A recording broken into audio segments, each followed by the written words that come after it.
On today's show, the Hawks closed their West Coast trip and their West Coast travel for the season with a demoralizing loss in Portland, and this time it was the offense that was the problem. We'll get into all of what transpired and more coming up.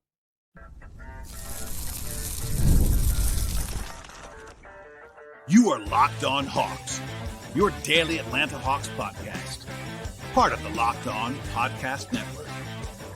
Your team every day. Hello, friends. Welcome to episode 2145 of the Locked On Hawks podcast, part of the Locked On Podcast Network, now the number one sports podcast network. I am your host, Brad Rowland, coming to you deep into the night here on a Thursday evening into Friday. And today's podcast is sponsored by the folks at FanDuel Sportsbook. And before tip-off, check out the FanDuel app and see what's dropping during NBA Happy Hour every Friday from 6 o'clock to 7:30 p.m. Eastern Time. Check it out now at FanDuel and the FanDuel app. And today, we'll be diving into what became a desolatory loss for the Hawks, 117-101 in Portland. A roller coaster effort for the Hawks in a not so positive way, and a second straight loss for the Hawks to end the West Coast trip.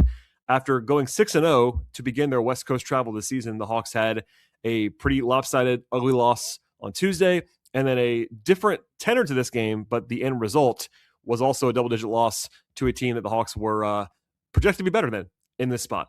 So our friends at FanDuel Sportsbook actually made the Hawks a favorite in this game on the road, which surprised some because Portland has a relatively similar profile to Atlanta in terms of overall record this season, all that stuff, and the game was in Portland famously. But the Blazers' best player, Denny Avdia, was out in this game, and that led to the Blazers being big underdogs, and the Hawks did not play up to snuff in this one. That's kind of the headliner. The big picture thought they were down by 11 early in the game, came back, led by as many as 9 points, actually had a 7-point lead with about 15 minutes left in this game. So late third quarter, they were not in control, but certainly leading the game and doing enough. And then that 7-point advantage turned into a 14-point deficit in about 6 or 7 minutes of game time. They gave up a 31-10 run in like 6.5 minutes.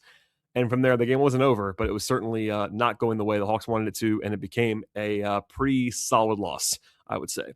So what happened here? I would say the defense was not perfect by any means. There were some issues there, but offensively, it was a far bigger issue scoring and all things and putting the ball in the basket in this game than it was on defense. And if you watched it, I'm not kind of leaving the defense off the hook in this game. I just think the offense was by far the bigger problem. They scored less than a point per possession in this game. For reference, that's the 6th time this season that they've done that. That tells the story. Generally, you're going to lose almost all the time when that's your offensive output on an efficiency per possession basis. When you're scoring this low, if you prefer raw point totals, 101 in the modern NBA, not very many points. I like to go a step below that, deeper than that, basically going with more efficiency stuff. But overall, the Hawks were just not nearly good enough on offense. In the first half, they actually shot the ball very well, but they couldn't take care of the ball. In the second half, they had a little bit better ball security. I want to stress a little bit better. It still was not very good. And then the shooting just gave out, honestly. And because the offense was being propped up by that shooting in the first half, the underlying, baseline data for the Hawks offense was just not good enough in this game. For me, the biggest number to look at to tell the story, it was not the only thing. I want to stress that very much. But if you said, hey, what was the one area / stat that was the biggest contribution to the Hawks falling flat in this game, I would have said it was the Hawks committing 20 turnovers that led to 28 points for the Blazers. The Hawks are now 10-18 this year when they have 14 turnovers or more. So when they turn the ball over more than they're supposed to turn the ball over, they tend to lose. They're 10-5 when they turn the ball over 13 times or less. Again, that's a no-duh thing. I get that. But ball security has been key to this team's success all year long. And tonight was 20 turnovers. That's like one of their worst games of the season in that category. And it wasn't just below average. Again, it was dreadful ball security. And because the Hawks don't do a lot on the offensive glass, the biggest single stat overall, I would say, that the Blazers took 15 more shooting possessions than the Hawks. So what that means is the Blazers had 14 more field goal attempts and 2 more free throw attempts, which is one more possession. And to put it very simply, if one team takes a lot more shots than the other, they're going to win a lot of the time because it takes the other team shooting the ball incredibly well compared to the other team for them to overcome that. It's not impossible, but the team that has 15 shooting possessions or more wins 90+% of the time for a reason. It's simple math, simple logic. And the Hawks just were not good enough in creating shot attempts and then preventing them for the Blazers in this one. And for a while, again, the Hawks were shooting so much better than the Blazers were for the first 2.5, 3 quarters that they were able to overcome that. But eventually that tends to stop happening. The Hawks ended up shooting fine on twos, 57%. That's a very solid number. They were 14 of 44 from three. That's 32%. That's not horrible. It doesn't get you beat on its own. It's not good. It's below average for sure. They were 7 of 25 from three in the second half, which is 28%. That's very bad. But the thing is, like, process-wise, they took 22% of their shots at the rim. That's not enough. There was not enough breaking of the paint in this game, not enough physicality offensively for the Hawks in this one. And the fourth quarter was a disaster that we'll talk about more later on in the podcast, but they scored 14 points in the fourth quarter, and that's with hitting a very meaningless three with like a minute to go. It was really 11 points in the competitive portion of the fourth quarter, and that is just not going to get it done. Also, Atlanta's ball, this is part of this was shot making too, but they only had 23 assists. That's the second fewest in a game for the Hawks this season, a team that's leading the league in assists this year. And they didn't run a ton, but they were okay when they were able to run in this game, but they had an 84 offensive rating. So they scored 0.84 points per possession when they were forced to play in the half court. That's not going to be good enough, frankly. Like, and that's one of the concerns with their current roster construction is like, can they score enough? And tonight, the answer was a resounding no to that question. So all in all, a very rough offensive game at a bad time. And Portland's got some decent defensive talent for sure. Like, it was, just to say this out loud, I didn't want to leave with this because it's not a top line thing. I said this last night on the show, or 2 nights ago on the show. The last game of the road trip on the West Coast is tough. And teams will always tell you that. Coaches will tell you that. Players will tell you that. Guys are probably tired. And some of this could be that the Hawks had some tired legs. But that's not, it's an excuse in some level. It's like, for me, it's more of an explanation. It does not make up for what happened in this game. The Hawks were not playing well early, often. They were able to still be leading in the third quarter because they had some shot luck go their direction. But all in all, they just didn't play well enough. Even if you want to factor in that context, and I think I would to some degree, it's not enough to overcome what actually transpired. And look, defensively, I mentioned before, the Hawks were not great in this game. They did actually hold the Blazers to a below league average offensive rating in this game. So by the numbers, the defense was not the problem at all. The Blazers couldn't make a three for a very long time, which is notable. If the Hawks had won this game with the way it was trending, I was definitely going to let everybody play podcast bingo if you're a listener to the podcast and talk about how the Hawks had some really positive shooting variance, because for a while, like almost 3 full quarters, the Hawks were making their shots and the Blazers were missing their shots. And it was really swinging in that direction. And then the Blazers got hot for like a 7-minute sample size, and that was able to kind of overcome the differential before that. But look, the Hawks were overall above average in opponent shooting. They forced turnovers at a decent rate, 15 turnovers in the game, only 23 assists allowed. All of that is very solid defensively. The one area that was not was the defensive glass, and that's very familiar this season. The Hawks have been a below average rebounding team, to be kind, all year long. It's even more exacerbated right now without Porzingis and Ricochet because they're even smaller. They really only have one true small forward on the roster, and it's Ricochet. He's unavailable. They have 2 centers on the whole roster right now. If you scratch and follow Dante off, who was out for the season, and one of them is unavailable in this game. So this is not new. It's not an excuse. It's not new. The Hawks have been playing too small for too long.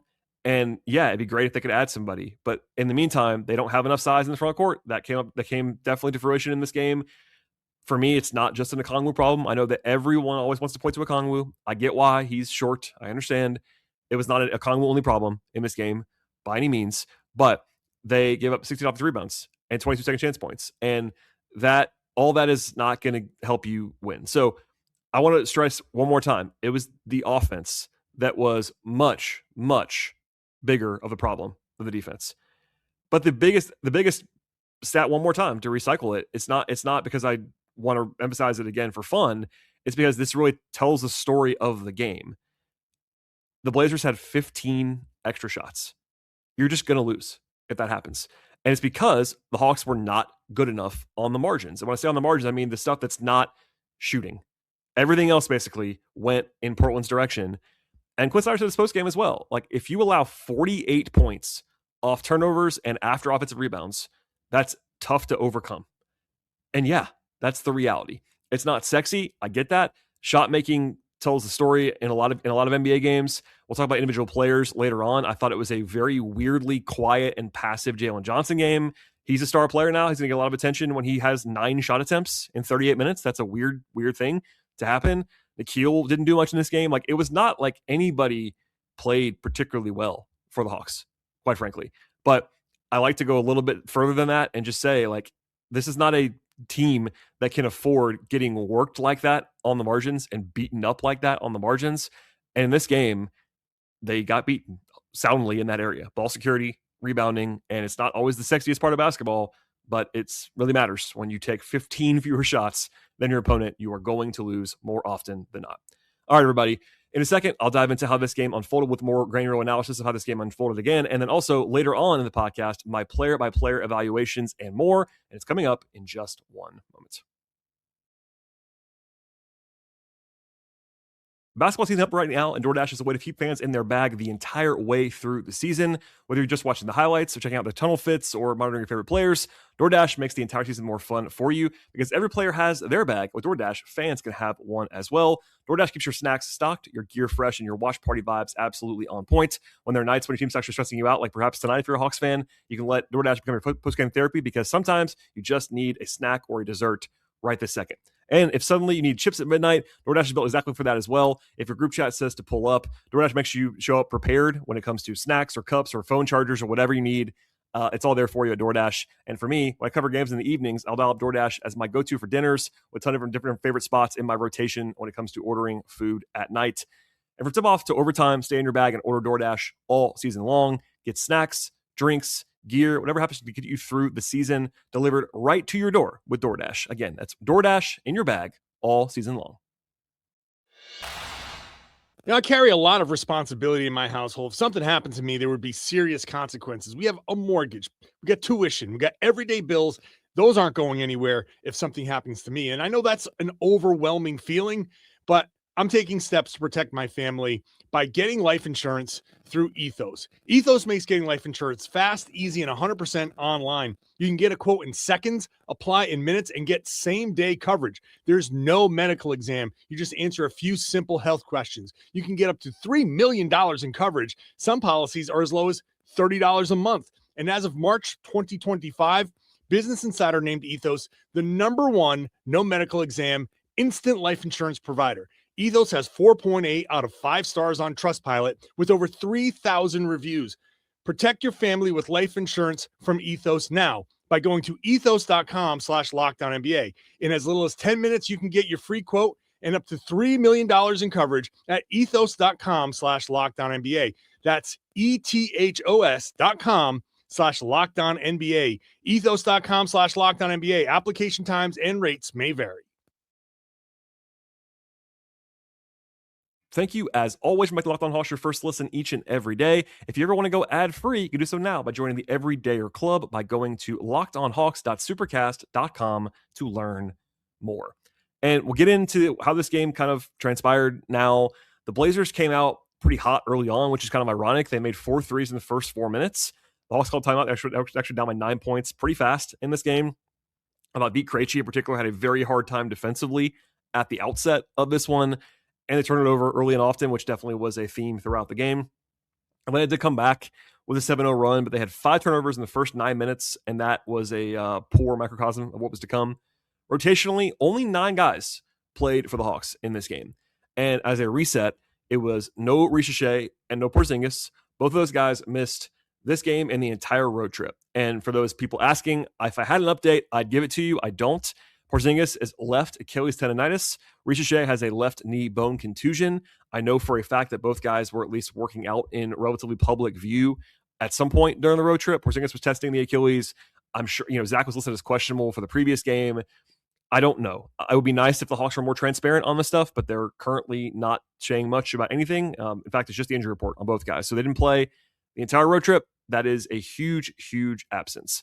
Obviously, Porzingis is a better player right now than Ricochet is, for sure. But positionally, they are so vitally important to this team that it's like hard to overstate when they are not available. And I know Porzingis has been unbeatable all season, so I'm not dismissing that. The durability has been and is still a question and a problem with Porzingis, but they do miss him quite a bit, and both can be true at the same time. It was McCollum and Gay as the first two subs. CJ actually got a big ovation from the Portland crowd. He was there for 9 years early in his career, which is worth noting. Mo Gay was actually on the injury report coming in with an ankle issue, ended up playing and gave them some decent minutes at times, but it was up and down for sure for Mo. Then it was Kennard and Kispert.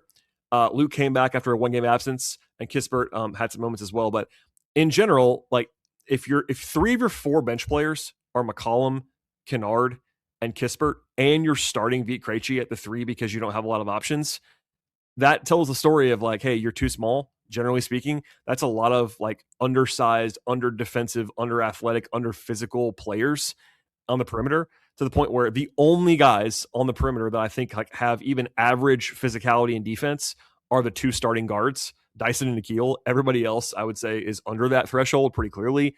And you wonder, maybe you don't wonder, you shouldn't wonder why the Hawks are struggling on the defensive glass in particular.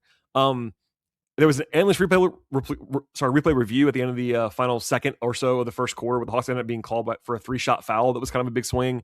But the problem, and this is in my notes again now, the Blazers had 7 more shots than the Hawks in the first quarter. That's a massive gap for a single quarter, and it tells the story of the entire game. Atlanta was down by 11 early in the second quarter, and then they actually made some threes. Luke made one, and then Nikhil made back-to-back threes in the early portion of the second quarter, although he got his 3rd foul and then sat for a long time after that. I'm talking about Nikhil now at that point. But defensively, they were really strong in the second quarter. They held the Blazers to 21 points, turned them over 6 times. Okongwu had a good play at the end of the first half. He had been really struggling in the first quarter and a half of this one. Picked it up a lot near the end of the half. 3-point play to give the Hawks their first lead of the entire game late in the first half. Quinn used a challenge on a charge against Jalen that was a shaky decision, to say the least. I didn't love it. I do say, and I said this in real time, it was Jalen's 3rd foul before halftime, and I would strongly estimate that's why Quinn challenged it. That's just context. That doesn't mean it was a good challenge, as it wasn't. They lost the challenge, and I think we're probably always going to lose it. But they burned that one there. It didn't matter that much because the game didn't end up being close, but notable at the same time. They were actually in the halftime up by 2, and basically all because they shot the ball so much better than the Blazers did in the first half. I said that earlier, but just it's worth emphasizing. The Hawks, if you covered up the shooting parts of the box score at halftime, the Blazers won everything else, like by a lot. But the Hawks were shooting the ball well, so they were actually still in the game. They opened up the half in the second half, shooting 7 of 11 from the floor, went up by 8 or 9. They assisted on 7 shots. 6 of the first 7 shots. Dyson had his best stretch of the game offensively. And at that point in the game, mid-third quarter, the Blazers had missed 26 of 28 threes. So they made 4 threes early. Then they missed 26 of the next 28 from 3. So the Hawks were benefiting from some really fortunate bounces on 3-point shooting because nobody shoots that badly for that long, generally speaking. And then they got hot. And some of that's just like, variance bouncing back. Some of that was there was also some defensive breakdowns for sure in there. But the Blazers made 4 threes in the last 3 minutes of the third quarter to go on a 17-4 run to flip the game in their direction. But the Hawks stopped by 1. But Atlanta had been up by 9, and they had lost that lead. And it was like, oh, that's not a great sign.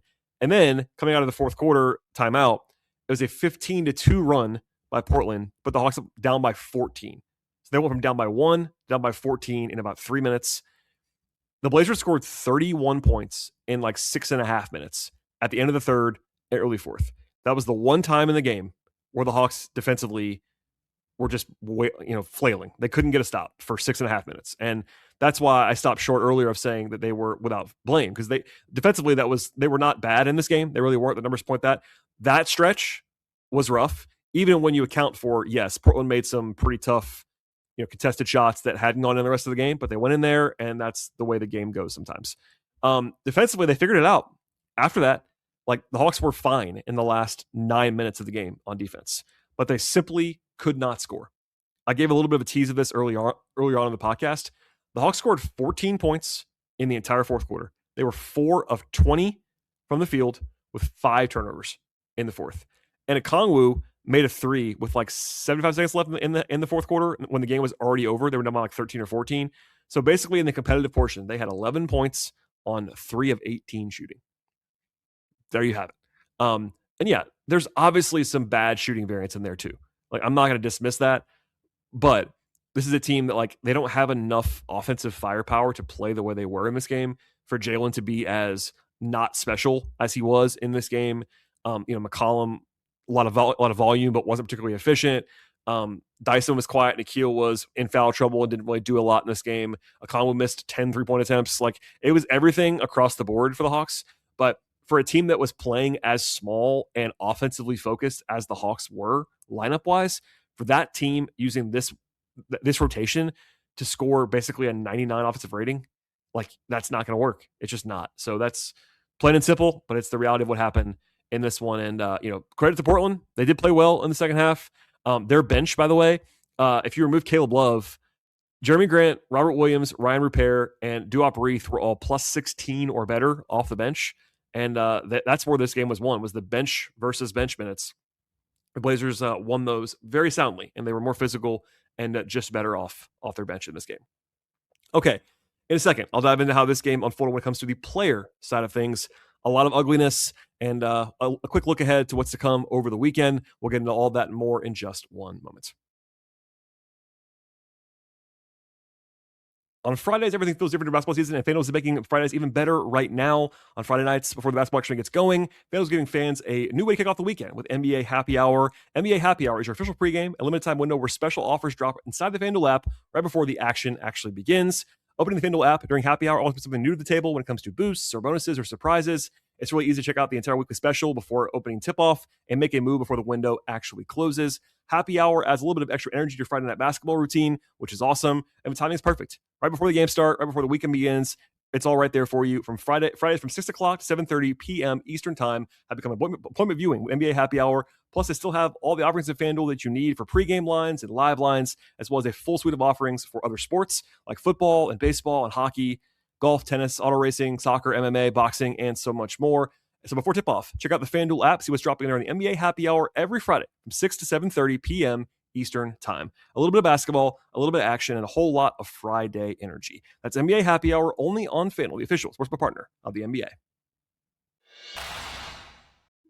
The new year is here. It's perfect time to set the routine and refresh your space in your own home, perhaps. If you're spending more time at home this year, you might as well love how it looks and feels. That's why turning to Wayfair is the right move. It's the one-stop shop for getting your home back on track. From bedding and mattresses to storage solutions for every single room, Wayfair makes it easy to start the year fresh for you. Wayfair has everything you need for a full home refresh all in one place. Whether you're updating your living room, organizing your space, or upgrading your work-from-home setup like I perhaps have to at my house, Wayfair's huge selection makes it easy to find exactly what works for you as when it comes to your style and, importantly, your budget. With Wayfair, I love that I can find everything that I need to match my style without spending a fortune. They have tons of different options and so many different categories. Shopping is easy, delivery is smooth, and everything arrives exactly as you expect it to arrive. And honestly makes getting back into the routine every single New Year's feel a lot more manageable. Get organized, refresh, and back on track this new year for way less. Head to wayfair.com right now to shop all things home. That's WAYFAIR. That's wayfair.com. Wayfair, every style, every home. All right, and to the rotation and the way the players performed in this game, a whole lot of not greatness, I would say. 9 guys played for the Hawks, which means 2 players who were available and active did not play. Keaton Wallace, no surprise there, but also Asa Newell was a DNP CD for the Hawks. I'm okay with that. I'm not saying to be excited if you're a Hawks fan. I think that Asa has played generally pretty well for a rookie this year. He's hit the wall a little bit recently. He's not played quite as well. And I think defensively, he is still quite an adventure, and Mo Gay is better. So going with Mo was fine with me, but just want to note that it was not a huge surprise, but notable anyway, that Asa did not play. Corey Kispert played 13 minutes, -7, hit a 3, but was 1 of 5 from the floor, 2 rebounds, 2 turnovers. Corey's still getting comfortable. We can definitely see that. Defensively, he's not going to be a huge plus ever. So he was not the problem in this game, but certainly not a huge part of the solution. Luke Kennard was pretty quiet after coming back from the injury that he missed the game on Tuesday for. 5 points in 19 minutes, took 5 shots though, was not like terribly shy, just didn't make the same impact that he had previously. Defensively, not his best work, I didn't think, and -24 for Luke. Mo Gay, highs and lows as often for Mo. 6 points, 3 rebounds, 2 assists, 2 steals, and a block. Had 4 fouls.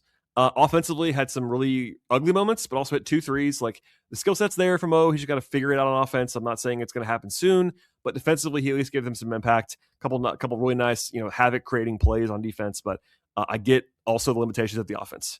I know I would say that all the time, but it just has to be driven home that offensively it is pretty ugly for Mo a lot of the time. McCollum had 20 points, which is nice, but 5 of 9 on twos, 1 of 6 from 3, and 7 of 11 from the free throw line. For whatever reason, CJ has always been a great free throw shooter and has not been so far with the Hawks. That's not a huge worry for me. Just notable. But he is taking a lot of shots.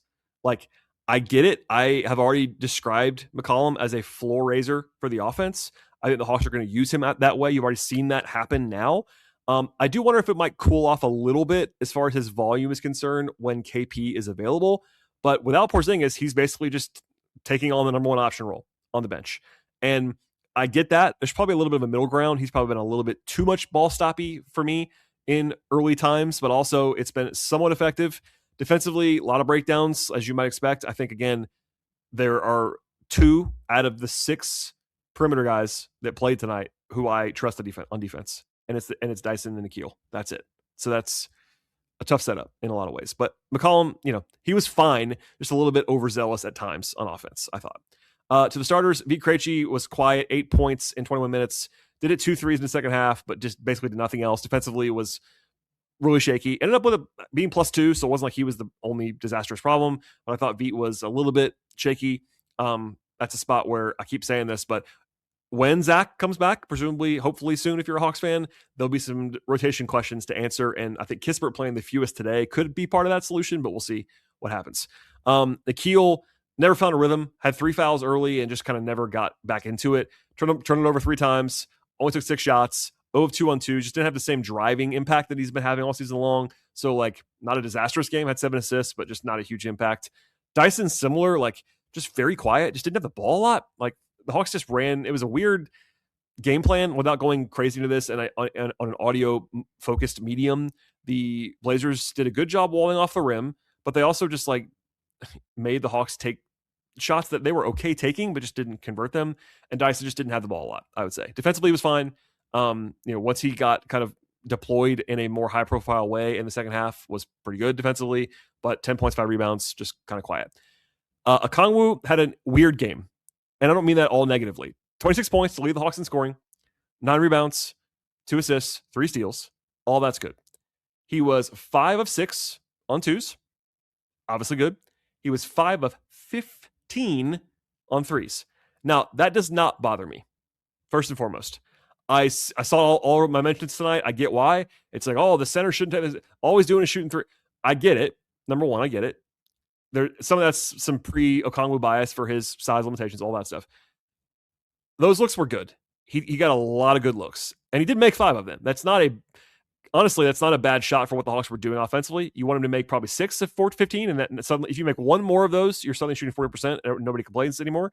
But the Blazers, especially early on, were just letting him shoot threes in a way that teams have not been doing for a while. Because Okongwu has, I think, proven himself as a shooter to the point where teams are now guarding him a lot more. And Portland just wasn't, and he just missed a bunch of shots early on.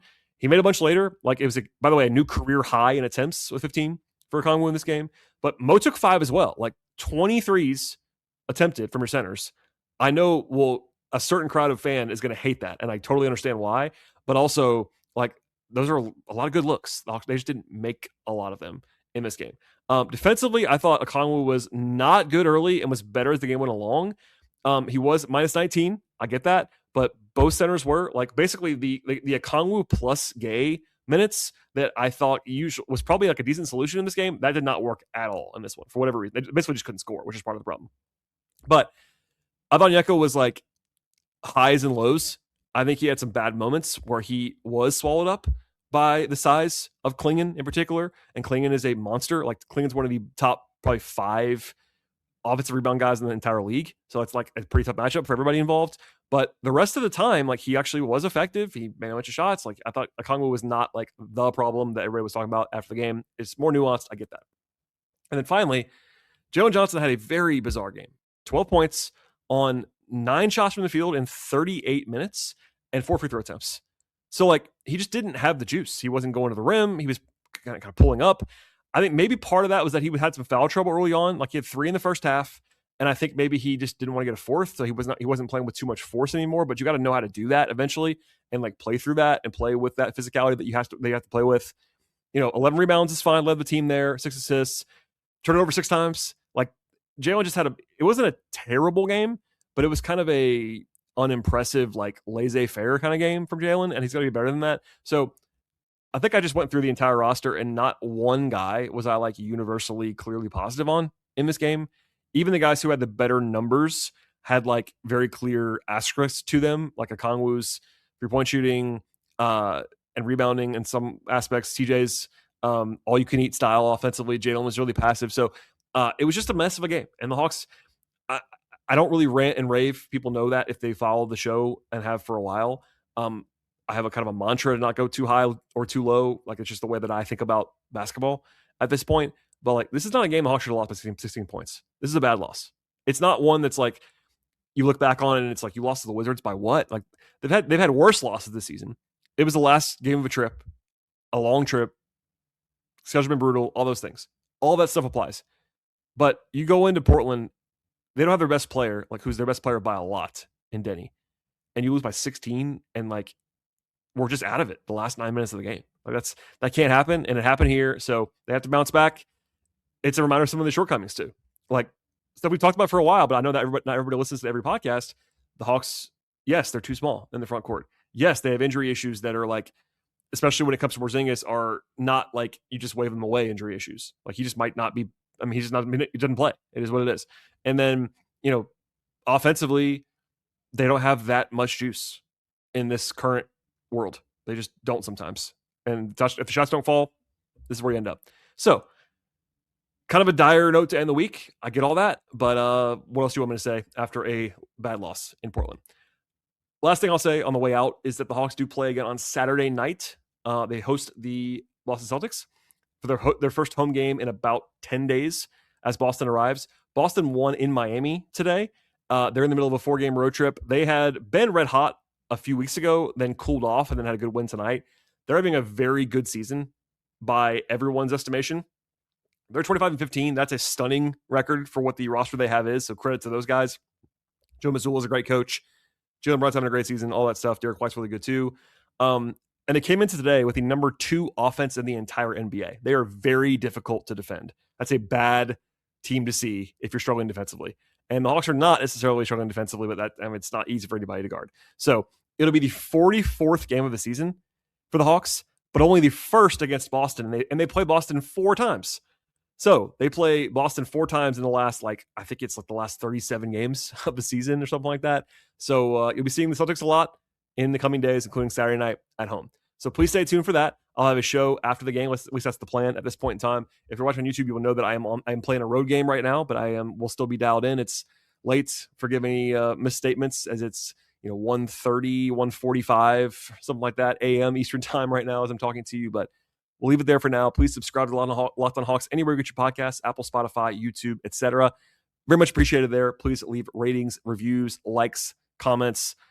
All the things you can do to support the podcast are very much appreciated. One more time. And then follow the show on X/Twitter at Locked on Hawks. Follow me if you want to on Twitter or Blue Sky at BT Rowland. And then my non-podcast work about the Hawks can be found at patreon.com/BT Rowland. Everybody, enjoy the rest of your Friday, and we'll see you in just about 48 hours after the Hawks take on the Celtics on Saturday.